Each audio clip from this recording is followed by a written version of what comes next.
Yes, welcome everyone here to the Smash Sport Show right here on Smash FM here on Lockdown Tuesday here in Melbourne. Of course, let's go up to our great friends up in Queensland who are not in this situation right now.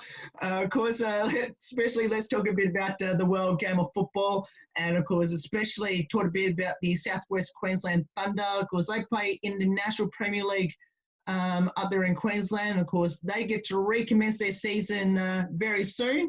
And of course, obviously after a couple of months break, and of course, we've got two very special guests joining us right now to tell us all about it. Thanks both of you for joining us. No problem. Thanks for having us. No worries. So I'll get both of you to introduce yourselves and tell us what position our fans in Queensland will get to see both of you on the field. So my name is Lloyd, and I obviously play for the Thunder. I am the centre midfielder, and I've been the captain for I think the past 2 seasons or 3 seasons. Yeah, this is third season as captain, and yeah. My name's Jordie Franke, and I obviously play for Thunder as well. I'm normally a centre back, but this year we're trying something new, and I'm out on the left wing, so that's pretty exciting. And yeah. Now, your season, your actual proper season started early in the year, around February, March. I think you played about 3 games or 4 games in the season before the lockdown. I guess, how did the first couple games went? Was it almost like, going back to normal and then before the lockdown? It was tough. Obviously, our first few games, we had really good teams we versed, so it was a bit of a shock going into each season, which it is every season. It's obviously really tough.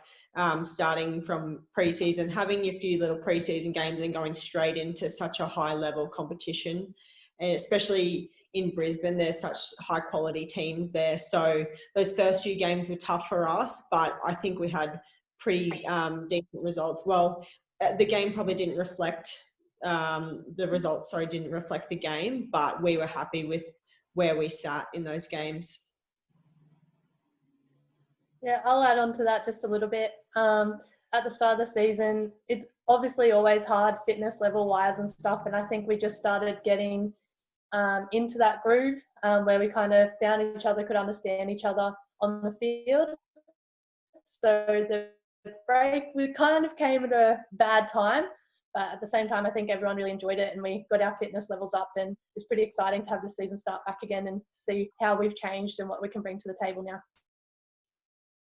Now, when the lockdown happened, and obviously it had to be postponed because of what's happening around the world, and especially what's been going on down here in Victoria at the moment. I guess, did you thought that, the season will eventually go ahead, or did you thought most likely it wasn't going to happen at all after the first 3 rounds and then the lockdown? Since the lockdown kind of dragged on a bit longer than I thought, there was one stage where I didn't think we would return at all. And then as it started dying off a little bit, I thought maybe we'd play half a season. So that's kind of what I expected. But now we're going into the full thing and we won't finish till late November, I believe. So it's going to be a long year, but yeah. Yeah, I think I know Jordie and I both sort of hoped for half a season because it obviously is very tough. Playing 20, 30 odd weeks is very tough on your body and obviously mentally as well. So we did kind of hope for that half a season, but now we're back into it. I'm sure we'll be keen to play on until pretty much the end of the year now. Yeah. Now, what's been the team's morale been like at training now? You've gone back to sort of COVID normal training.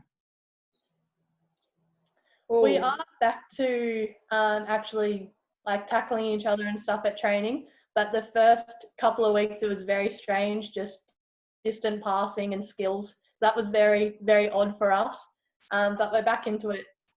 Normal trainings now, and I think everyone is in a really good headspace.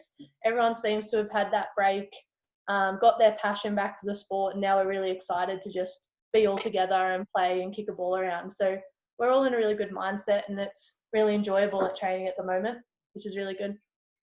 Yeah, I agree. I think the one thing I've probably noticed is being in a regional team with always seem to have that bit of a gap between the Brisbane teams and ourselves in sort of opportunities or facilities, things like that, training wise, fields. But I think with the break, it's actually been a positive for us because we know that everyone is in the exact same position as us. No one has a head start. No one has an advantage or a disadvantage. I know a lot of teams have had their visa players had to return back to their home countries. So they've lost some quality there. And I think everyone's back to the start and everyone has to rebuild, which is probably a really good thing for our side. Now, something I love about your team that struck out to me the most, obviously I'm from Queensland myself, from Hervey Bay. And something I love about country teams like yourselves, obviously you're all based in Toowoomba in southwest Queensland, is that, it's almost like you have something to prove against the city teams like Brisbane, that they think that they're the best, everyone in the state. And that's something I love about your team, that you don't really worry about what's happened with the Brisbane teams. It's all about the community. It's all about doing it together and sharing that love and passion for the sport. Is that something that you've been embracing, especially now for the fact that the season's been, recommencing again? Definitely. One thing I love about our team is what you said. We are a big community. We are a family. And over the last few seasons, it has been tough. We've had some bad losses or bad games, but our team sticks together really well and we'll come back to training, we'll bounce back. And I think that's really keeps us together. We are the underdogs. We know that. And I kind of love being the underdogs. Like you said, it's like we have something to prove. No one expects us to be as good as we are. So when we do play a game and we play really well, even if it's 5 minutes or we score a goal, it means that much more. And yeah, it's just really good to be in a town where everyone supports each other. We're a good club. All the girls are there supporting each other. And yeah, I think it's really good to be a part of. Yep. No, I don't really have much to add to that. Jordie's pretty much hit it on the head. Now, tell us a bit about your team and tell us a couple of players that we should watch out for once the season recommences, without giving too much away. Yeah, we don't want to include yourself.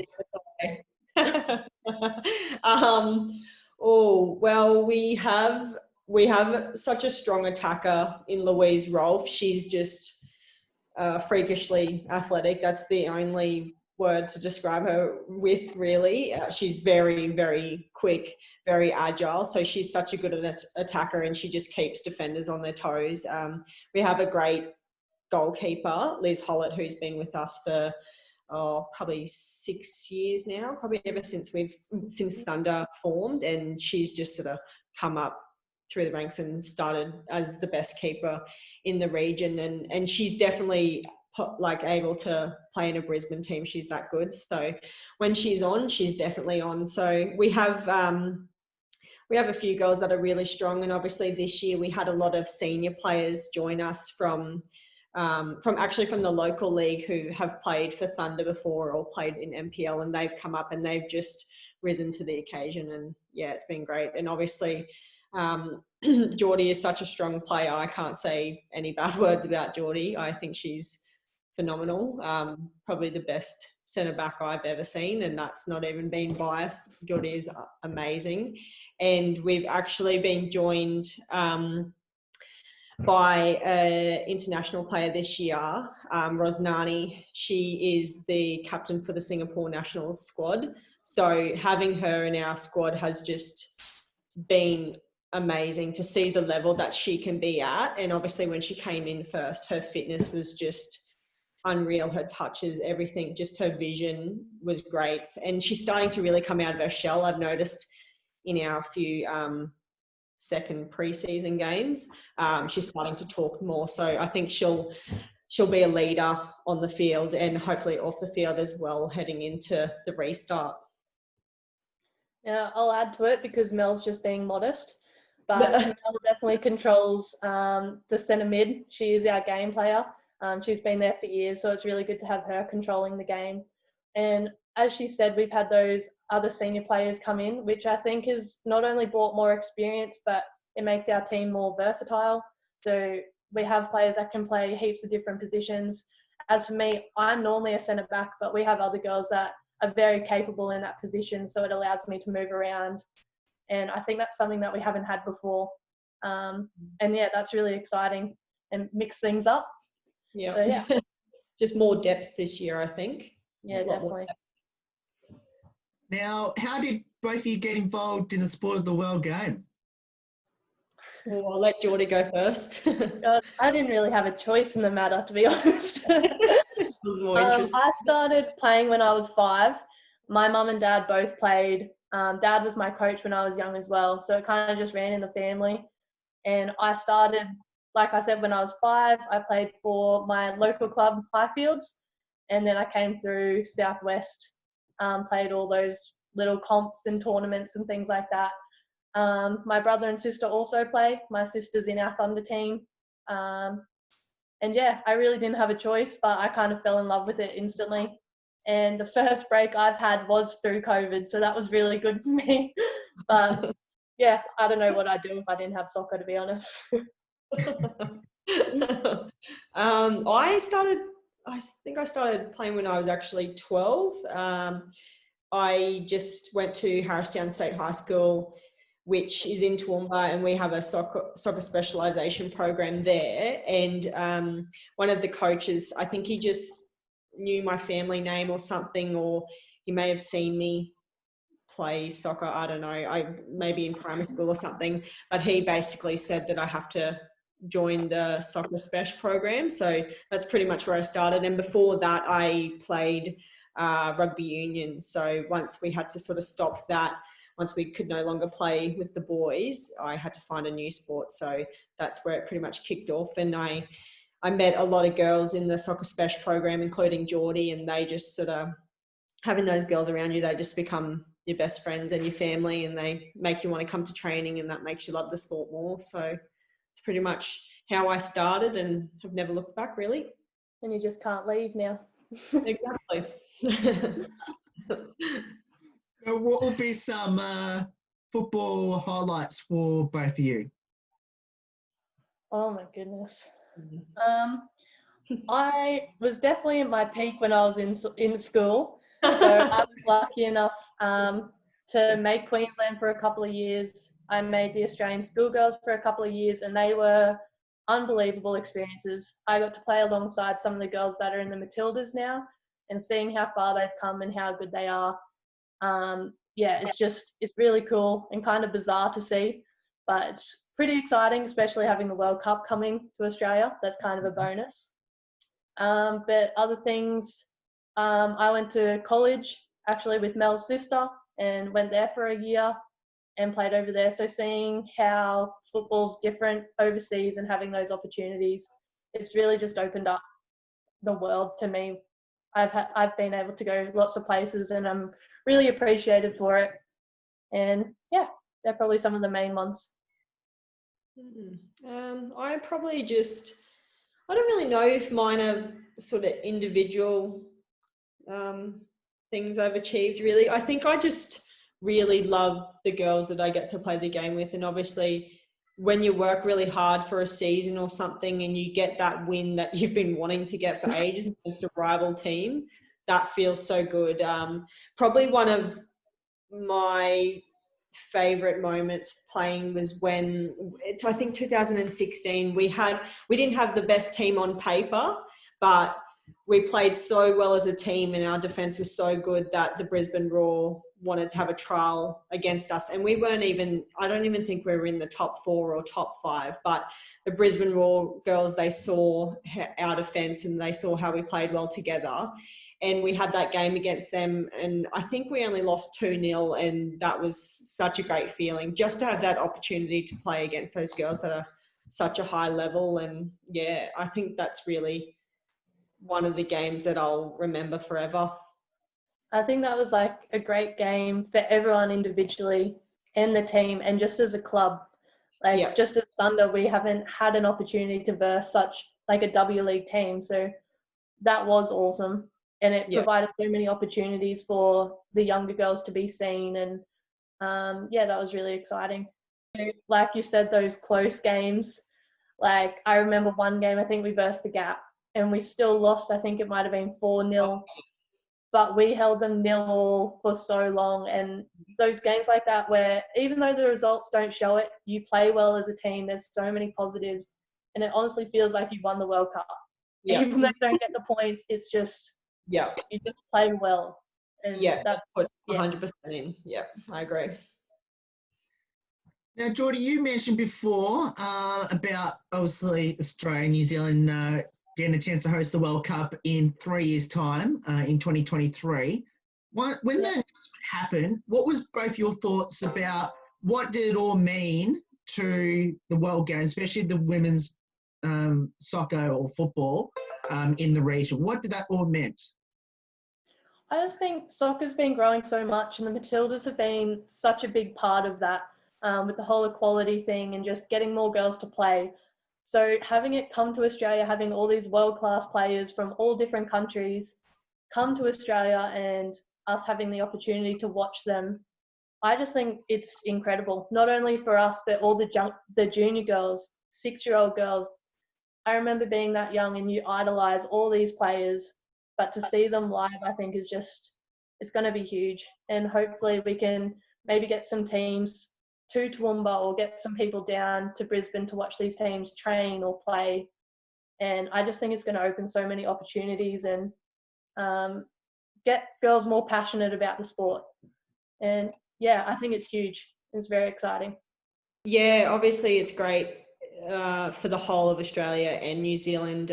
Obviously, I think in recent years, sports like the AFL in the women's league, I think that's really built up, and it's a lot of hype and media around that, and sports like cricket as well, things like that. So it's really about the media pushing for it. So I think if this is blown up everywhere, all over media, and parents see that the World Cup's coming here, I think it'll encourage their kids to come along, and especially girls, like even boys can come watch and get into the sport. I think it's really, really great. Yeah, I think it'll do wonders for our sport, because I think in recent years it sort of has dwindled a bit with those other sports going ahead. Even rugby union, like the rugby sevens, that's massive now. After those girls won that gold medal at the Olympics, that sport just absolutely exploded. So I think it's really time for the World Game to be back in the headlines again and be the focus sport around the world. So I think this will be really great for us and New Zealand. What does the sport of the World Game mean to both of you, and especially playing down there at Southwest Queensland? Like I said a bit earlier, I've played soccer my whole life, and it's just a big part of who I am.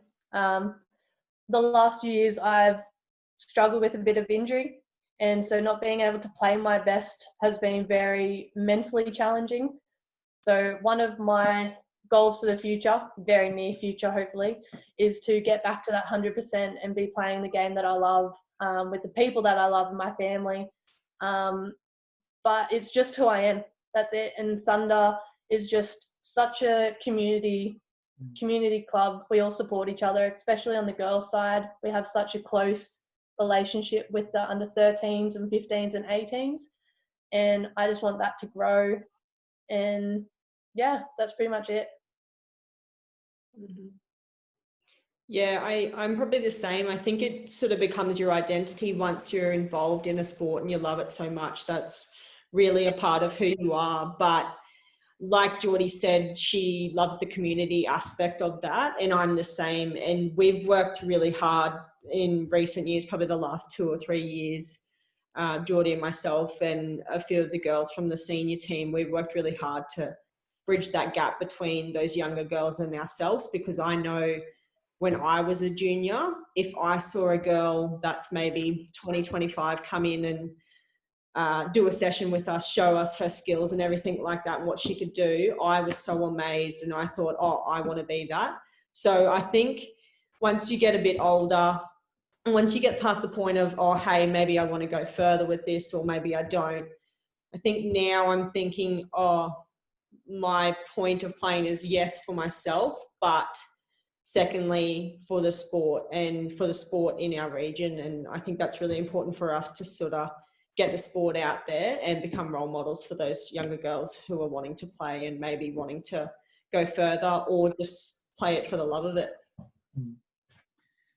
Now, what will be your advice to our listeners, especially in Queensland, who are not, obviously, yourselves are not in restrictions at the moment, that should come out to Toowoomba and watch the team in action once the season recommences in a couple of weeks? My advice to some of the younger players that are playing is to basically always give 100%. What they put in is what they get out. So those extra trainings or kicking a ball against a wall or juggling in their backyard, all that's going to add up. And I think that you can never be too old to ask how to get better or ask for advice and try new things. Something that I'm very proud that I did was I didn't make a Queensland team one year, and that absolutely destroyed me. And it was terrifying to go to someone and ask what I did wrong or why I'm not good enough. But I did that, and my coach at the time basically laid it out straight and told me what I needed to do.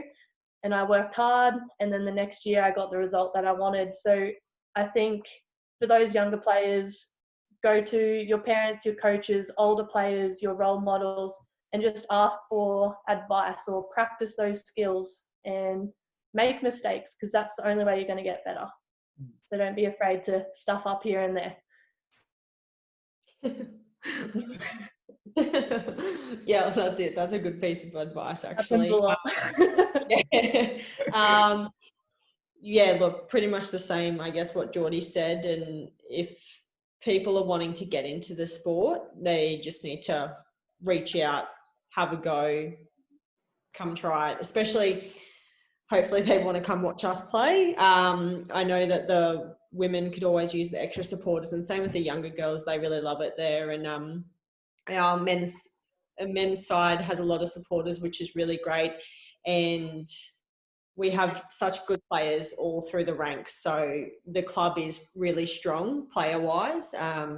So, yeah, it's always great to have extra supporters and extra people coming to watch us and support us the whole time and throughout the season. Yeah. Now, let's finish up with a couple of lighthearted questions about your teammates. Firstly, any embarrassing moments so far this year?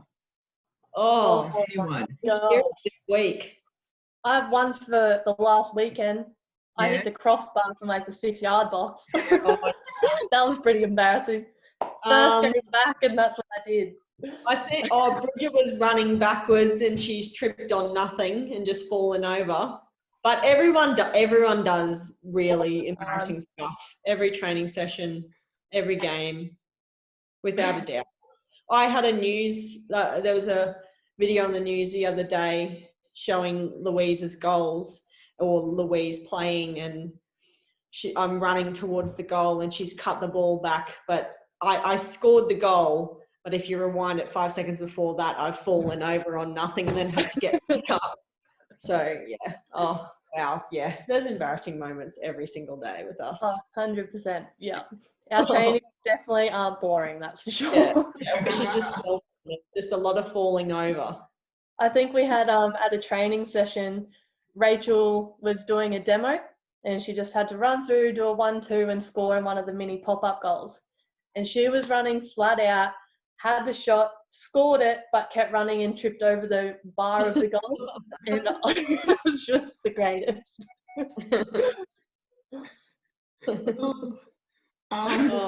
Never boring. No. Who's the comedian in the team? Oh, there's a few. There's a few. Yeah. Mel can be a comedian. Liz, our keeper, can definitely be a comedian. Ebony's quite. There's Ebony. She's absolutely bonkers. She's another level. Yeah. I try to be good because I'm captain and I obviously can't be too much of an idiot, but have a responsibility now. I have my times. Just when the coach isn't listening, maybe. Yeah. But yeah, there's a few people that are quite wild. I think Evs she's the main one, I reckon. Yeah. Definitely. Who's the best singer and dancer in the team? Oh, not me. No. Oh, that's a tough one. I don't think I've heard people sing. We used to have a really good singer, but not anymore. I think, actually, Jess can sing a little bit. I reckon that Louise could probably sing because she's good at everything. I think. Possibly. She can't dance though. No, no. And Ebony would look like I said, one of those car salesman persons, like the or a mermaid. She's got long, lumpy arms. Yeah, she's called Noodles, and her arms are just like skinny and Oh, yeah. I don't know. I think I'm an all so I might have to be the dancer because we're all very average. Jesus, that's saying something. Oh God, yeah, wow. We're better at soccer, I swear. Now, during isolation, did the team have any like set challenges? And if so, what's the funniest one? Oh, I think one of the only things we did was that toilet paper challenge. Yeah. How you juggle the toilet paper. But I actually videoed mine and I never uploaded it because of that. I got like 3. Our under 15 girls did one and theirs was amazing. Theirs was really good. That's back when you cared about juggling. Now I just rely on other things. I think I got 3 and I deleted it because it was terrible. I didn't do it. Other than that though, our coach kind of just said, we're a women's team. We are responsible and able to do our own trainings, our own fitness, that sort of stuff. So we kind of had the freedom to do that, which I think is a really good thing. I know lots of girls got together every now and then. Yeah, we did that set plan. There was training sessions set out and that was pretty much for the whole club and we could either follow it if we wanted to. Well, obviously for the younger kids, it was a lot easier to follow that structure of the skills or the fitness. Theirs was compulsory. Something like that if we wanted to, or everyone just do their own fitness, things like that. Yeah, I know a lot of the girls got together every now and then and did some skills or went for runs. But we pretty much had the freedom to choose what we wanted to do, which I think is a good thing. Yeah. Now, we'll finish off with this one last one, which is, do you have a pump-up song to hype the team up? If so, who runs that playlist and what's the worst song on it? Oh, no. Songs, actually. But one of our songs that we had for years was Chicken Fried. And that's just because it's like a bogan song, we're a bogan town, and we just absolutely loved it. Have you heard that song? Do you know what song we're talking about? Yeah, I do. Black Brown Band. Yeah, that was our song. But we do have they play Thunderstruck before each home game, so probably Thunderstruck when we're heading out is our pump up song. Yep. I'm trying to bring All I Do Is Win back into the team, but that hasn't caught on yet. We're attempting it. Yeah. Yes. Well, both of you, thank you so much for joining us. Hopefully, once the restrictions have eased a little bit more down here in Melbourne, hopefully by the time we get to a little bit towards the end of the year, then hopefully I can come up and support the mighty Southwest Queensland Thunder, because obviously I'm a country person, of course, living in Harvey Bay, so can't wait to see us up there, and hopefully you can start smashing a couple of those Brisbane teams for us in the next couple of weeks or so. Awesome, no problem. Thank you so much for having us. No worries, and that's Melanie and Jordie there from the Southwest Queensland Thunder, of course, the National Premier League women's team. And of course, make sure you get out there. Of course, we'll put all the details on their next games coming up, so you can go out there and watch them and support the mighty Thunder in 2020.